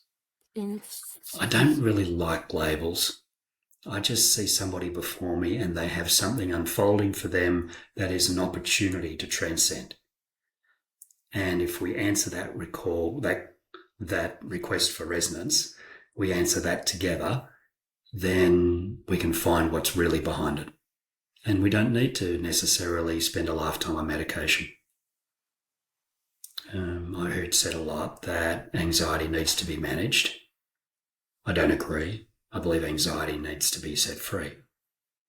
We set the client free from that defense mechanism. The anxiety is understood, it is transcended, and that person gets their life back. That was amazing work. It sounds to me like almost everybody on our planet, right, needs that. Because I think especially today, it's a very fast-paced world. There's a lot of, I like to call them artificial stressors, right? Like when you have a deadline or a presentation needs to be so perfect, you don't sleep because you're working on a PowerPoint. And it almost seems like you're curing cancer or you're doing something very important. But at the end, it's a presentation that's probably going to be forgotten 1 hour later. So it's fine to care about it. It's fine to put some work into it. But when it's stressing you out for days and weeks, it almost seems like this artificial construct that we're made to feel, and we encourage it within ourselves to feel that stress, to feel that pressure. And I think for some of us, we also go further, right? And we rejoice in that feeling, because it means we're doing something important. We have a lot of pressure. Therefore, we have a good job. We're great at what we do because we care. And that's how it almost seems like there's a spiral, right? And it starts like growing and growing. It takes over our lives and we end up in a burnout and we don't know why. I completely agree. The first 20 years of my working life, I was in the corporate environment. I've spent 20 years, over 20 years in this type of work now, and I've seen both worlds. And I look back at a younger version of me and I thought, I still think, why did he let himself get so stressed about things that weren't important? And you're absolutely right. You do that big presentation and the people you present to don't think much about it after that, depending on the context and the environment. But, we do this to ourselves, Sabrina, from our own belief systems, from our own lifestyles, from the expectations that we set ourselves up for. We need to be easier on ourselves. We are human and we're not meant to be perfect. We are beautifully imperfect. And every time we are imperfect and every time we have a challenge in our lives or we think we go in a wrong direction, it's just another path of learning. Absolutely. Now, I wanted to talk a bit about the energy field. So we all have energies around us, and I think things like anxiety, or especially when we go into crowded places, when we come into contact with other people and their energetic field, we tend to take some of that for us. So could you walk me through what is happening and how we become susceptible to the energies of others around us? And is there anything that we can do to protect ourselves and protect our energy? Start at the top and work down. We're all part of the same collective consciousness, the whole of humanity. And we are a huge melting pot of everybody's experiences, past, present, current, future. All of that is one big melting pot of energy, and we have our own piece of that. There are some people who move into an energy field and they're looking for more energy from other people.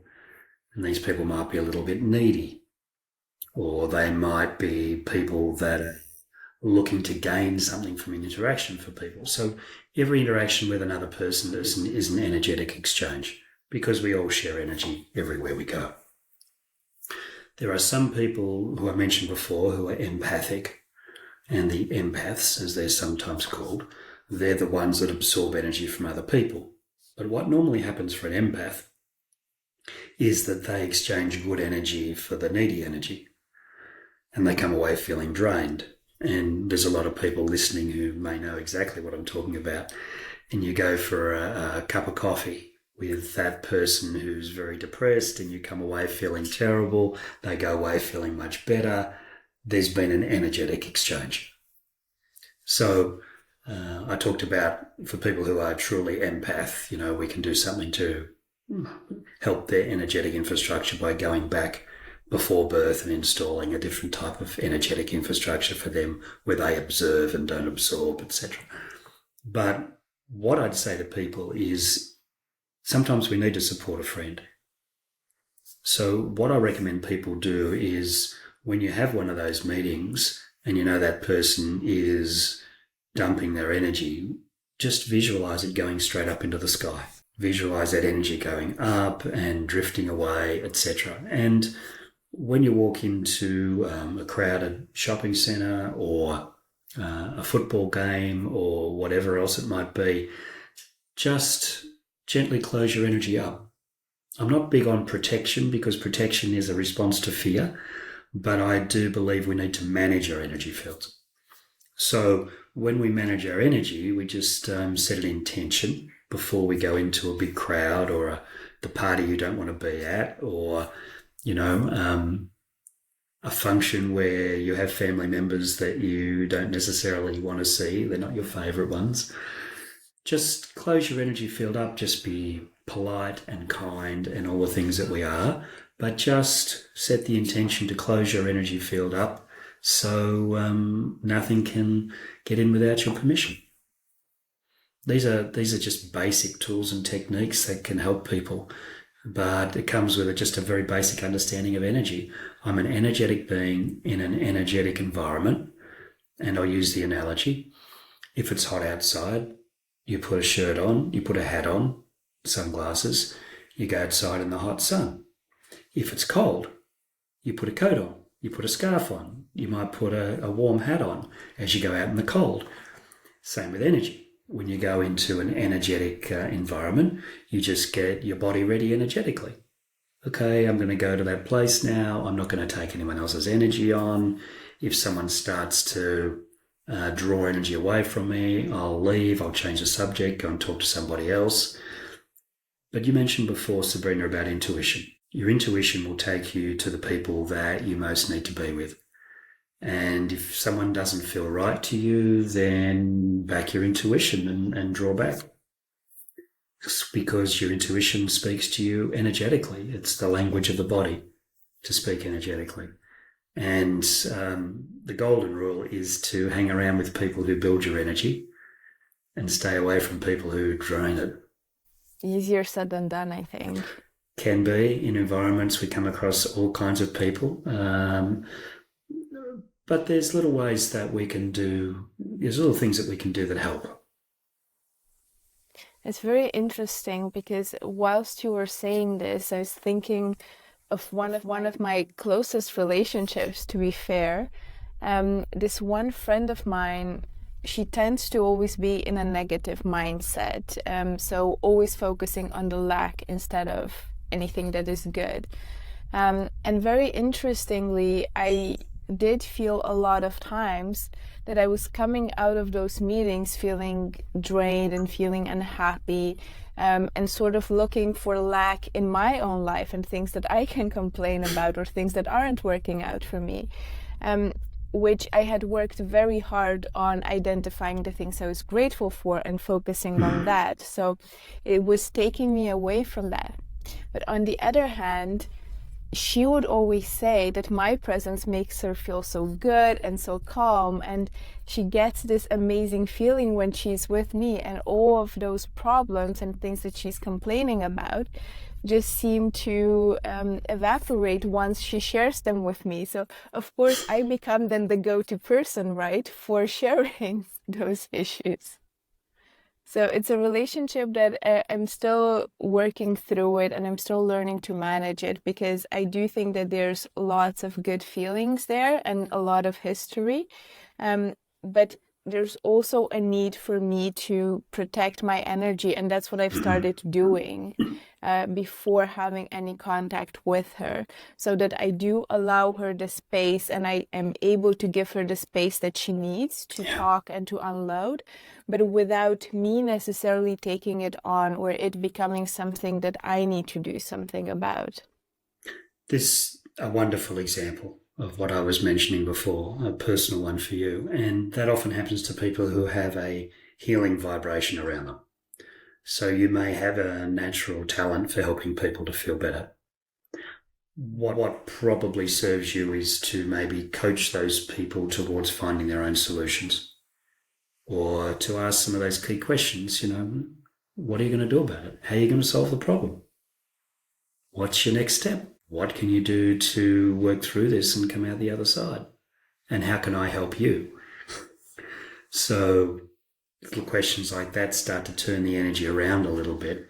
And rather than use their energy for their misery, they can use their energy to their creativity and start to find solutions. Some people don't want to find solutions, of course. And at the end of the day, if you keep asking them those questions, they probably won't come to you all the time. Exactly. That's also what's happening. Yeah. Yes. Well done. With another friend, we're talking about traumas, and I tend to, I always accept what people say, but I am just very passionate about providing space for people to, I think there's nothing that, I think I cannot provide solutions, but I think I can create space for people to figure that out. Which they don't like, because then it's very confronting, right? When you're given that space to deal with your own issues, or you're asked probing questions about the things that you maybe know are not necessarily true, but they may be lies you tell yourself, then it becomes very confronting when people are asking open-ended questions and allowing you to go deeper into those emotions. And that could be maybe that's the conversation they don't want to have, but it's the one they really need to have. It's so important, because energy doesn't shift until we address it. Exactly. Yeah. And I think a lot of times what I also hear in the comments of our audience is there seems to be relationships like this in the family where there's a lot of emotional abuse, and as a child especially, it's very difficult to identify it. Most times we don't identify it correctly as an adult when that happens, but as a child, if your parent is narcissistic or has an addiction, for instance, that's very difficult for you to understand how to deal with, and you build those coping mechanisms that then prevent you from functioning normally in the world.